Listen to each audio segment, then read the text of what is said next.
You know that moment when you realize your future in-laws think you're a charity case? Yeah. Welcome to my Tuesday afternoon in Austin, Texas, where the BBQ is legendary. The traffic is hell. And apparently, I'm the walking embodiment of their son's questionable life choices. I'm Maeve Dalton, 30 years old, and according to Clarissa and Barrett Ramsey, I'm exactly the kind of gold-digging disaster their precious Jasper needs to avoid. Funny thing about assumptions, they make everyone look ridiculous, especially when they're dead wrong. Let me set the scene. It's a Tuesday in mid-October, one of those perfect Austin days where the temperature finally drops below 90, and you remember why people move here in the first place. I'm wearing a simple navy dress from Target. $15 on clearance, thank you very much, and flats I bought online for $20. My engagement ring? A beautiful vintage piece Jasper found at an estate sale. Not flashy, but meaningful. To me, anyway. To his mother, Clarissa, it might as well have come from a gumball machine. The Ramseys had invited me to lunch at Sullivan's, this upscale steakhouse downtown where the waiters wear ties, and the wine list costs more than my monthly coffee budget. Just a casual get-together, Clarissa had said on the phone, her voice dripping with that syrupy southern hospitality that always sounds slightly threatening. We'd love to get to know our future daughter-in-law better. Red flag number 1. Nothing involving Clarissa Ramsey is casual. Red flag number 2. Barrett, Jasper's father, was already seated when I arrived, looking like he'd rather be anywhere else. He's a tall, imposing guy in his early 60s, the kind who probably played football in college and never quite got over it. Salt and pepper hair, expensive suit, and a handshake that feels like a test. Clarissa, on the other hand, is all blonde highlights and Botox, dressed in what I'm guessing is St. John, or some other label I'm supposed to recognize. She's 58, but looks 45, and she knows it. The second I sat down, her eyes did a full scan. Hair, dress, shoes, purse, ring. I practically heard the calculator in her brain tallying up my net worth and finding it severely lacking. "Maeve, darling," she began, that smile never reaching her eyes. "You look comfortable." Translation: "You look poor." "Thanks," I said brightly. "I believe in dressing for the occasion. Casual lunch, casual clothes." Barrett cleared his throat, a sound that would become very familiar over the next hour. "So, Maeve, Jasper mentioned you work at a coffee shop." "I'm a barista at Cosmic Coffee on South Congress," I confirmed. "Best cold brew in Austin if you're ever in the neighborhood." Clarissa's laugh was like wind chimes in a horror movie. "How charming. And you've been doing that for how long?" 3 years. 3 years. She repeated it like I'd just confessed to a crime. "And before that?" "I traveled, did some volunteer work, figured out what I wanted to do with my life." What I didn't mention, the traveling was to places like Bali, Paris, and Tokyo. The volunteer work was funding an entire after-school program in East Austin, and figuring out what I wanted to do with my life meant realizing I didn't need to do anything at all because my trust fund could support several lifetimes of latte art. But why ruin the surprise? Barrett leaned forward, attempting what I assume he thought was a paternal expression. "Look, Maeve, we're just going to be straight with you because we care about our son. Jasper is used to a certain standard of living. He grew up with advantages. Private schools, country club, family vacations in Europe. Are you prepared to provide that kind of lifestyle?" I blinked. "I'm sorry. Am I marrying Jasper or auditioning to be his personal ATM?" Clarissa's smile tightened. "Don't be defensive, dear. We're simply concerned about compatibility. Financial stress is the #1 cause of divorce, you know." "Funny you should mention financial stress," Barrett interjected, signaling the waiter for another scotch. "We've had our share lately. Jasper's consulting business. He probably hasn't told you this, wanting to be all independent. But it nearly went under 6 months ago." My heart rate picked up. 6 months ago. That timeline sounded very familiar. Barrett continued, oblivious to my sudden attention. "We were absolutely desperate. The business was hemorrhaging money. Clients were jumping ship, and Jasper was about to lose everything he'd built. We tried to help, but even we didn't have that kind of liquid capital sitting around." "How much are we talking?" I asked, keeping my voice neutral. $2.5 million, he said, like he was announcing a terminal diagnosis. Can you imagine? That's what it took to keep the business afloat. We had to bring in an outside investor, some LLC called Dalton Ventures. Very hush-hush. All NDAs and confidentiality agreements.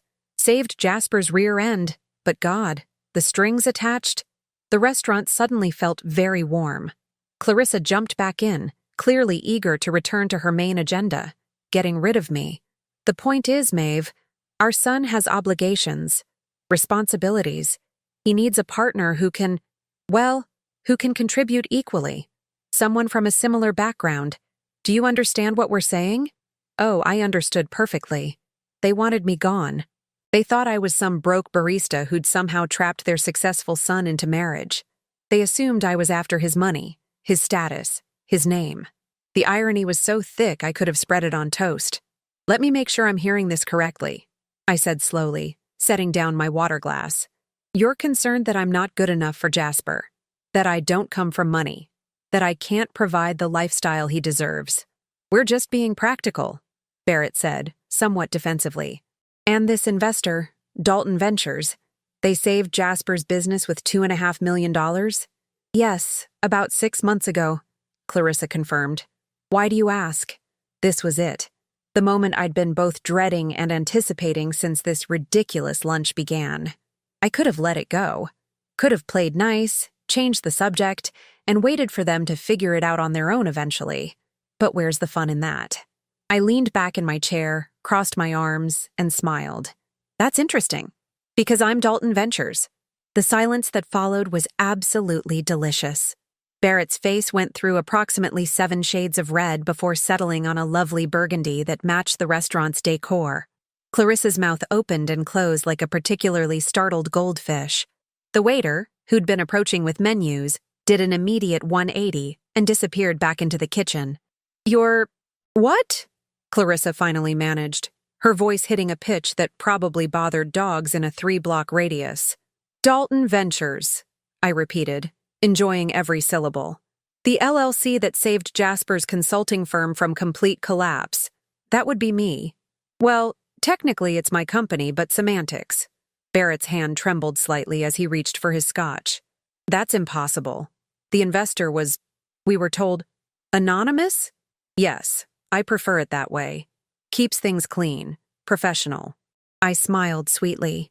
Though I have to say, this lunch is making me reconsider my anonymity policy. Clarissa's brain was clearly working overtime, trying to reconcile the Target dress-wearing barista in front of her with someone who had $2.5 million to throw around. But you work at a coffee shop, she said weakly, like maybe saying it again would make it true. I do. I enjoy it. The latte art is very zen. I paused for effect. Also, I don't actually need the money. My father was David Dalton. He founded EdTech Solutions. Maybe you've heard of it. Sold it to Pearson for $300 million when I was 23. My inheritance was substantial. The color drained from Barrett's face so fast I briefly worried he might pass out into his $18 Caesar salad. David Dalton? He repeated faintly. The David Dalton. The very same. Great guy. Terrible at golf, but excellent at building software empires. I took a sip of water. He always taught me to live below my means and invest wisely, hence the coffee shop job, keeps me grounded, and the strategic business investments, like, say, a promising consulting firm that was about to tank due to some unfortunate cash flow problems. Clarissa had recovered enough to attempt damage control, her voice taking on that syrupy quality again. Well, this is wonderful news. We had no idea. Jasper never mentioned that you came from such a prominent family. Because I asked him not to, I interrupted. I wanted to make sure he loved me for me, not my bank account. Radical concept, I know. The irony wasn't lost on anyone at the table. Here they were, having invited me to lunch specifically to tell me I wasn't good enough because of my perceived lack of money, only to discover I had more of it than they'd ever dreamed. Barrett cleared his throat. His signature move, apparently, and tried a different approach. Look, Maeve, we may have come across a bit harsh, but you have to understand, we're just looking out for our son. Parents worry. It's what we do. Of course, I said agreeably.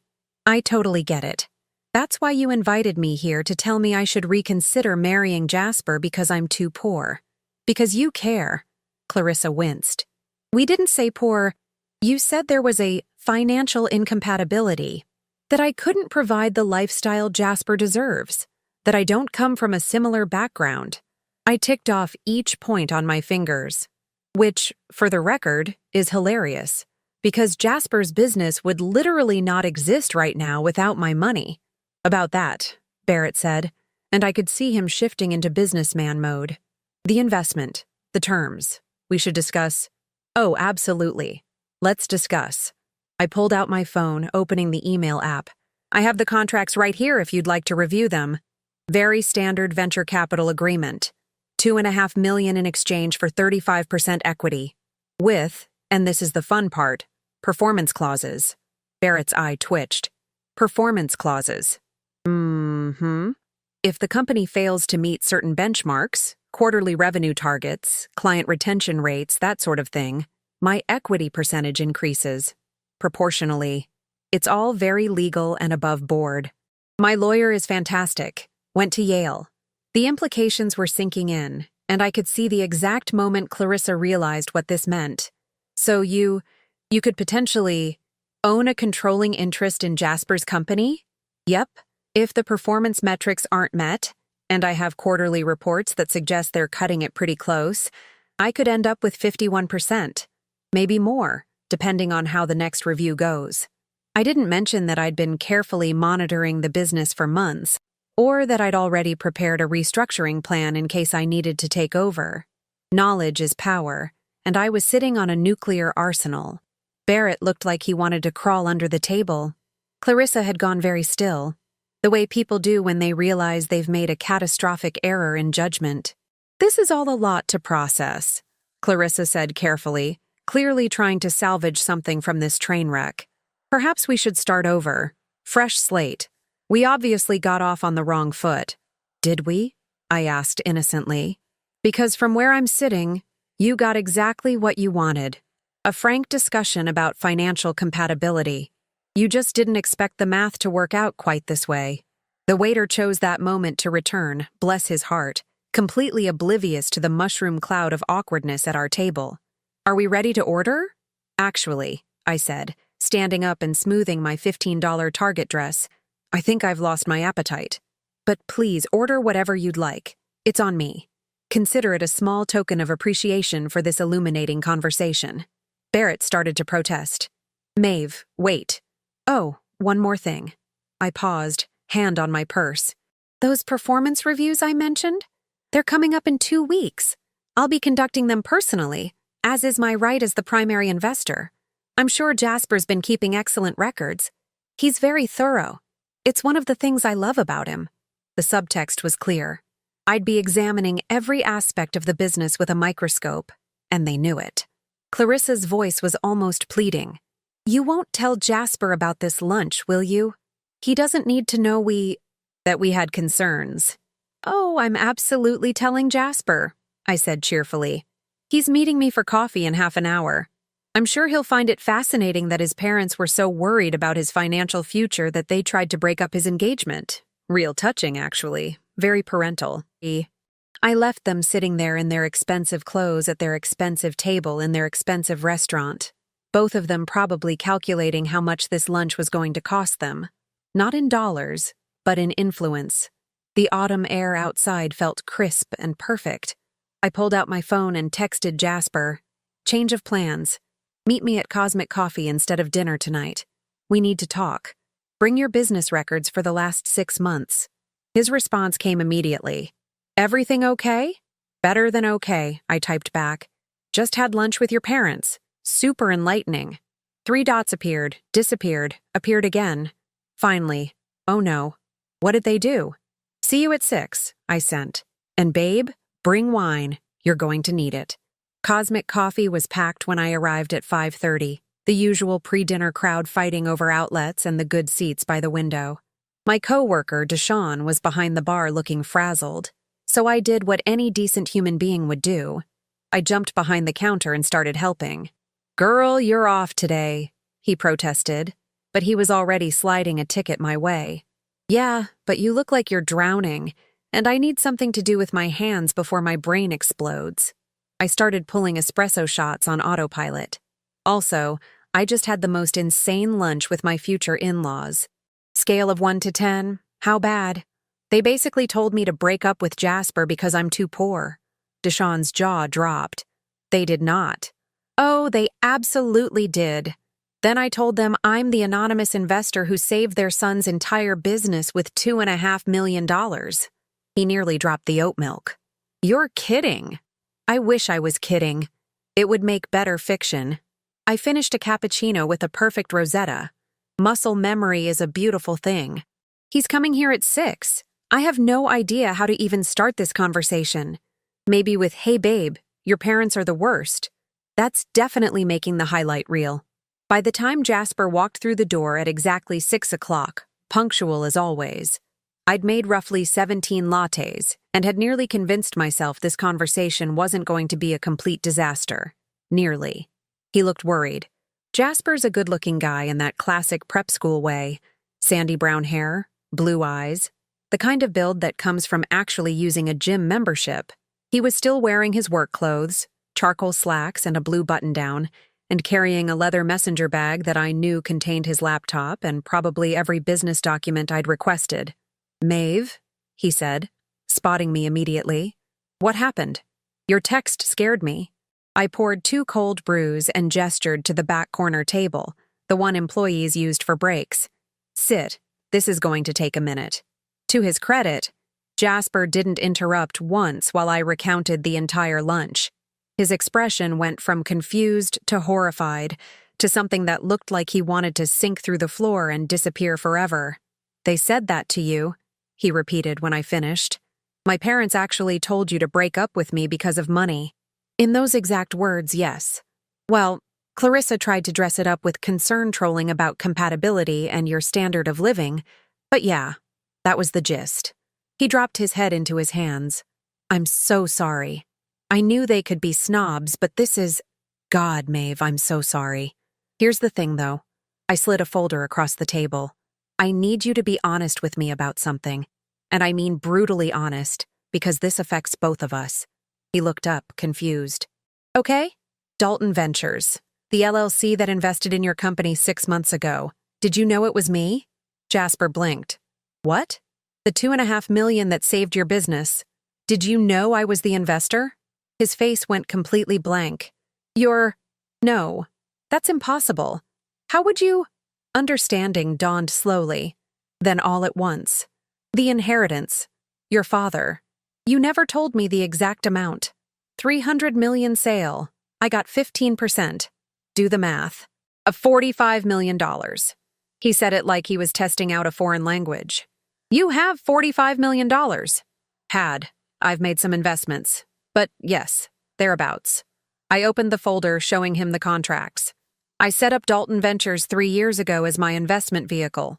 When I heard through the grapevine, thank you Austin Tech community gossip, that your firm was struggling, I approached your business manager anonymously. I wanted to help, but I also wanted to make sure we kept our relationship separate from business." Jasper was reading through the contracts, his expression unreadable. "These performance clauses are standard venture capital terms? Yes, but they're also very strict. Jasper, you've been missing your quarterly targets for the last 2 periods. Do you know what that means?" He went pale. "My equity percentage decreases, and mine increases proportionally. As of right now, I own 38% of your company. If next quarter's numbers don't improve, and I've seen your preliminary reports they won't, I'll hit 42%. The quarter after that, if trends continue," I let the implication hang, "you'll have controlling interest." His voice was flat. "I will. And here's what your parents don't know, what you don't know, and what I discovered by doing some very thorough due diligence over the past few weeks." I pulled out my laptop, opening a spreadsheet that had taken me 40 hours to compile. "Your business manager, Curtis Fletcher, has been embezzling from you." Jasper's head snapped up. "What?" "Small amounts at first, A few thousand here and there, categorized as operational expenses or client entertainment. But it's been escalating. In the last 6 months alone, he's siphoned off nearly $200,000. I turned the laptop so he could see. Line by line, transaction by transaction, I'd tracked Curtis's theft. Fake vendor invoices, inflated expense reports, client payments that mysteriously never made it to the company account.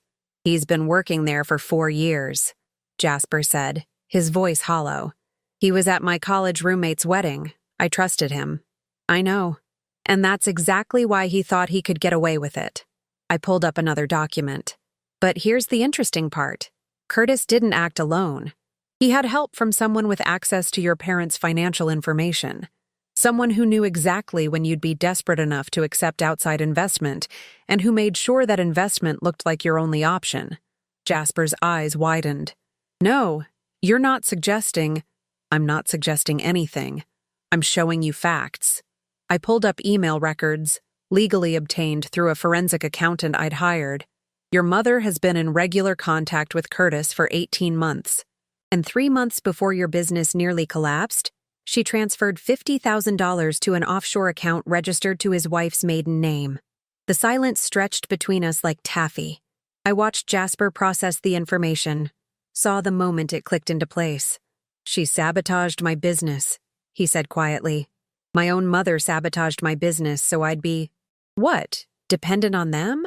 So I'd have to come crawling back? Or so you'd break up with the unsuitable girlfriend when the stress got too high, I added gently. I don't think she expected an anonymous investor to sweep in and save the day. That wasn't part of her plan. Jasper stood up abruptly, pacing to the window. Outside, South Congress was alive with its usual Tuesday evening energy. Tourists taking photos, food trucks setting up, the perpetual construction that seemed to follow Austin everywhere. What do I do? He asked finally. That depends. I closed my laptop. What do you want to do? He turned back to me, and I saw something new in his expression. Not the easygoing guy I'd fallen for, but something harder, more determined. I want to fix this. All of it. The business, my parents, Curtis, everything. He sat back down, reaching for my hands across the table. But I need your help. Not just your money. Your actual help. I was hoping you'd say that. I smiled. Because I've already drafted a complete restructuring plan. We fire Curtis, obviously. Press charges. Embezzlement is a felony. We bring in a new business manager, someone I've already vetted. We implement new financial controls and oversight. And we have a very long, very uncomfortable conversation with your parents about boundaries and what happens when they cross them. They're going to freak out. Oh, absolutely. It's going to be spectacular. I squeezed his hands. But here's what they don't realize. By trying to control your life, by trying to drive us apart, they've actually just handed us all the ammunition we need to take complete control of your business and your future. Jasper laughed, but there wasn't much humor in it. My mother is going to lose her mind. Probably. But here's the thing. She technically works for me now. Well, for your company, which I'm about to own controlling interest in. Which means if she wants to keep having influence over family affairs, she's going to have to play very, very nice. Understanding lit up Jasper's face. You're going to use the business as leverage. I prefer to think of it as establishing healthy boundaries with consequences. I grinned. But yes, corporate structure is a beautiful thing when wielded correctly. The confrontation happened on a Friday afternoon in late October, exactly 2 weeks after my lunch with the Ramseys. We'd spent those 2 weeks gathering evidence, consulting with lawyers, and watching Curtis Fletcher dig his hole deeper while thinking he was still getting away with it. Jasper had called an emergency board meeting, which, given that his company was still small, consisted of him, Curtis, and 2 other senior consultants. What Curtis didn't know was that I'd be attending as the primary investor, along with my lawyer, Marcus Bennett, and a forensic accountant named Patricia Goldstein, who had a reputation for making embezzlers cry. The meeting was scheduled for 2 o'clock at Jasper's office in the Domain, one of those modern glass buildings that looks impressive, but has terrible parking. I arrived 15 minutes early, dressed in what I called my corporate warrior outfit. A tailored black pantsuit from Nordstrom that had actually cost real money, heels that added 3 inches to my height, and my hair pulled back in a sleek bun that meant business. Curtis was already in the conference room, looking smug and comfortable. He was a guy in his late 30s, prematurely balding, with the kind of confidence that comes from never being caught. When I walked in with my legal team, his expression shifted to confused. "Who's this?" he asked Jasper. "Curtis Fletcher. Meet Maeve Dalton, primary investor and owner of 38% of this company." Jasper's voice was cold in a way I'd never heard before. "Also, my fiancé. But I'm guessing you knew that second part already." Curtis's face went carefully blank. "I don't understand why we need lawyers for a standard board meeting." "Oh, this isn't standard," I said cheerfully, taking a seat at the head of the table. Marcus and Patricia flanked me, both opening laptops with the synchronized precision of people who'd done this before. "This is what we call a come to Jesus meeting. Though given what we're about to discuss, maybe Judgment Day is more appropriate."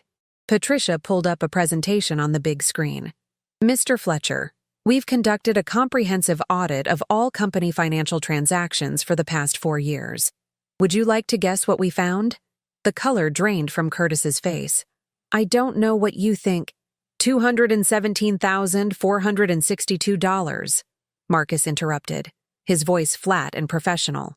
"Embezzled over 48 months through fake vendor invoices, inflated expense reports, and redirected client payments. We have documentation for every transaction. Bank records, email correspondence, falsified receipts. Everything." Curtis stood up abruptly. "This is ridiculous. I'm not sitting here and listening to these accusations." "Sit down," Jasper said quietly. "Or I call the police right now. Your choice." Curtis sat. I'd never seen someone's bravado deflate so quickly. "Here's what's going to happen," I continued, pulling out a folder thick with documents. "Option 1, you resign immediately, sign a confession, and agree to repay every cent you stole plus 20% interest. In exchange, we won't press criminal charges. You'll be broke, your reputation will be ruined, and you'll never work in finance again. But you won't go to prison."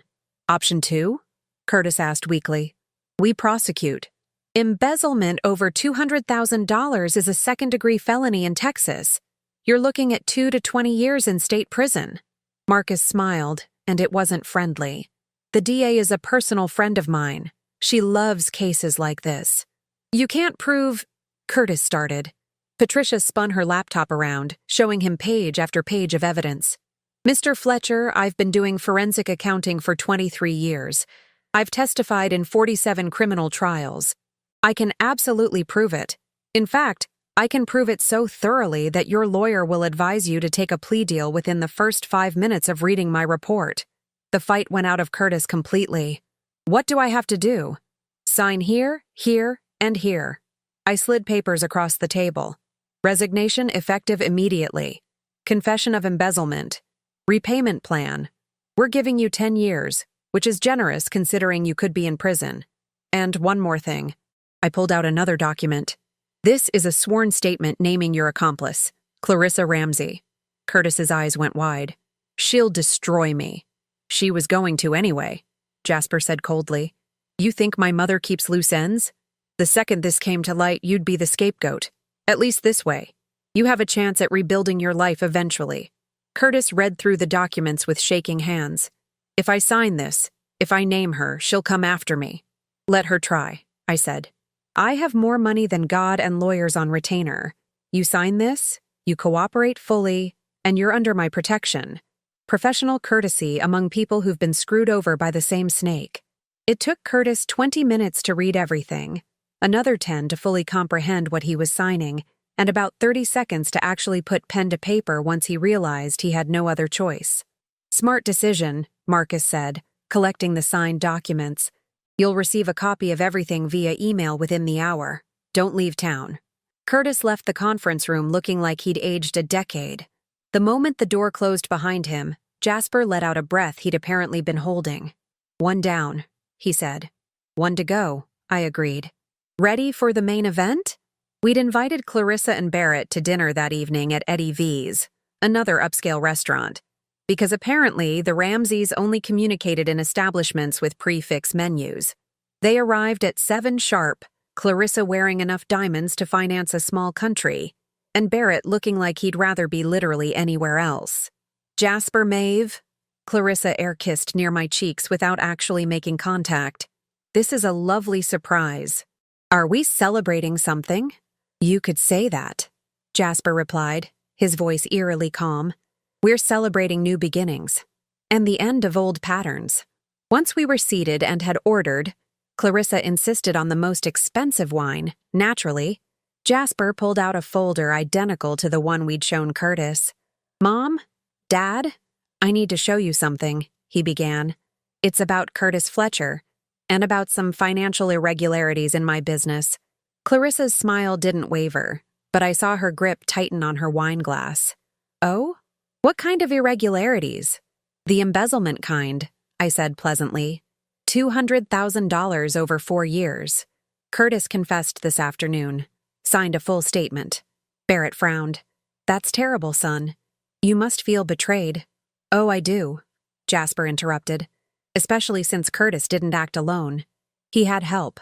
From someone who had access to family financial information and who knew exactly when to make my business vulnerable enough that I'd have to accept outside investment. Clarissa's face went carefully neutral. I'm sure I don't know what you mean. Really? I pulled out my phone, opening an email chain. Because we have 18 months of correspondence between you and Curtis. We have bank records showing you transferred $50,000 to an offshore account 3 months before Jasper's business nearly collapsed. We have testimony from Curtis himself describing how you orchestrated the whole thing. The silence at our table was deafening. Around us, the restaurant hummed with normal Friday evening energy. Couples celebrating, business dinners, someone's birthday party in the corner. But at our table, the temperature had dropped to Arctic levels. You can't prove any of that, Clarissa said finally, but her voice shook. Actually, we can, Marcus said, appearing at the table as if summoned. He placed another thick folder in front of Barrett. Every email, every transaction, every phone call. It's all documented. Mrs. Ramsey sabotaged her own son's business to try to break up his relationship. That's not just unethical. It's criminal conspiracy to commit fraud. Barrett opened the folder, his face growing paler with each page. Clarissa, tell me this isn't true. I was protecting him, Clarissa hissed. From her, from making a mistake that would ruin his life. You were protecting your own ego, Jasper cut in. You couldn't stand that I chose someone you didn't approve of. Someone who didn't come from your social circle, who didn't perform wealth the way you think it should be performed. I have money, I added helpfully. More than you, actually. I just don't feel the need to broadcast it with designer labels and country club memberships. I thought that would have been clear after our last lunch. Clarissa's composure finally cracked. You're making a huge mistake. Both of you. This will ruin our family. No, Mom, Jasper said quietly. You already did that. We're just deciding what happens next. Barrett closed the folder slowly. What do you want? Complete divestment from my business and my life, Jasper said. You sell back any informal stake you think you have. You stop interfering. You respect my choices and my relationship, or you don't get to be part of either. And the evidence? Clarissa asked, her voice barely above a whisper. Stays sealed as long as you cooperate, I said. Step out of line, try to manipulate or control or interfere in any way, and it all goes to the DA. Your choice. Barrett looked at his wife with an expression I couldn't quite read. Disappointment, maybe. Or just exhaustion. We'll agree to your terms. Barrett, Clarissa started. Clarissa, enough. It was the first time I'd heard him contradict her. We've lost. Accept it with whatever grace you have left. They left before the entrees arrived. Clarissa walking out with her head high but her hands trembling.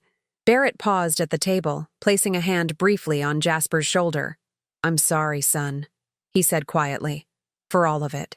Then they were gone, and Jasper and I were left sitting in an expensive restaurant with justice served cold and a future that was finally, completely our own.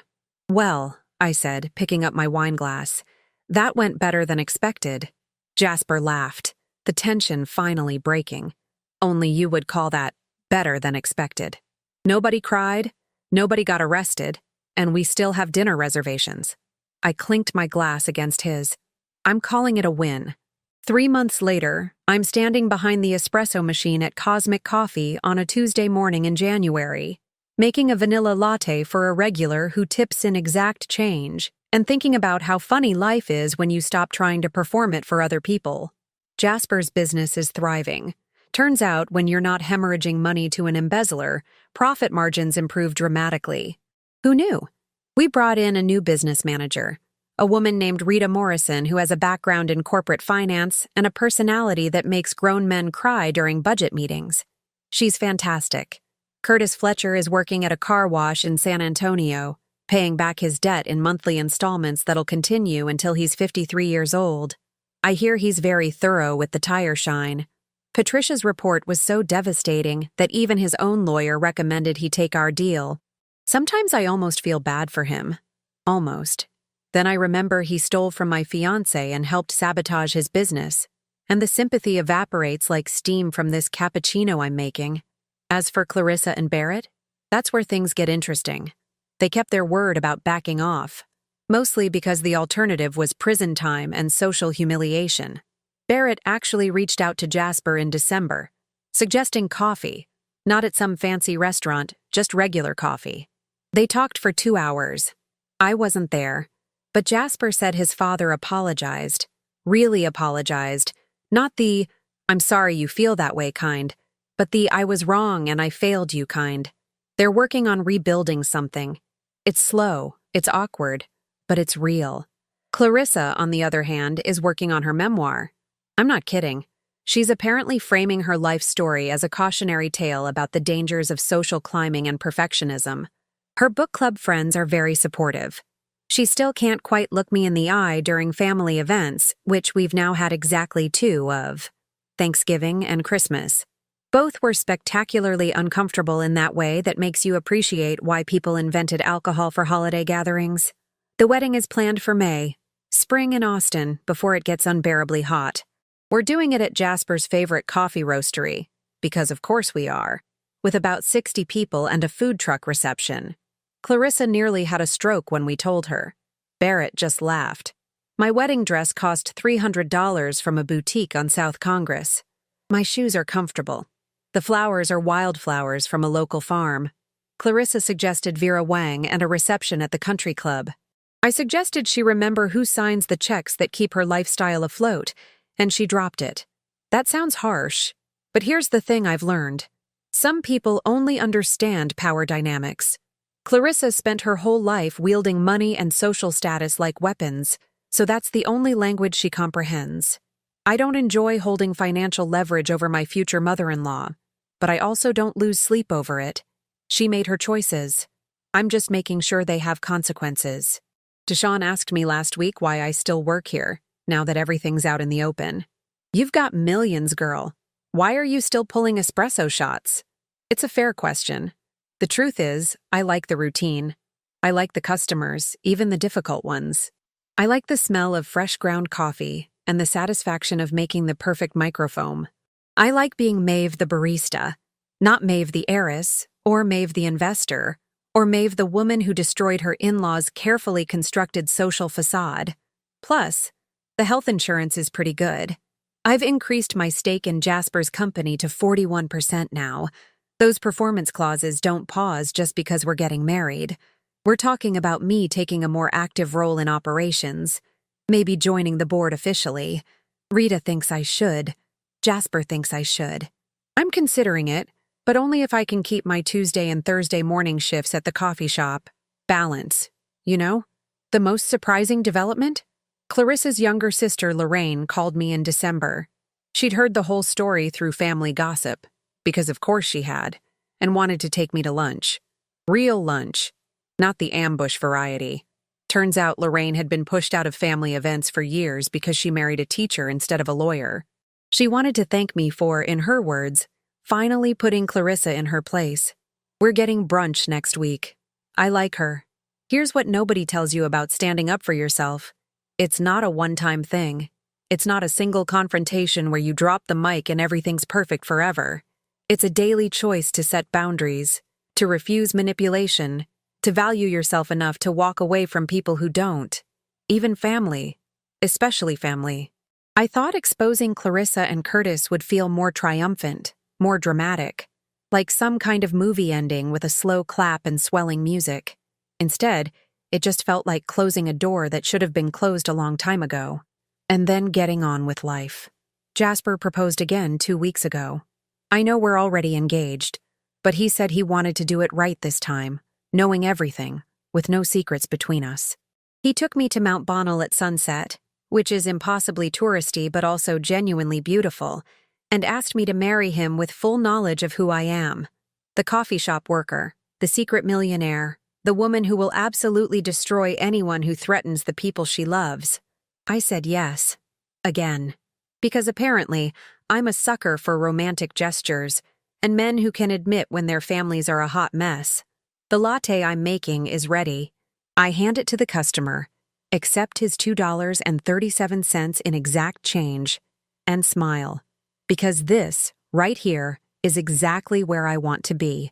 Rich, caffeinated, and completely unbothered.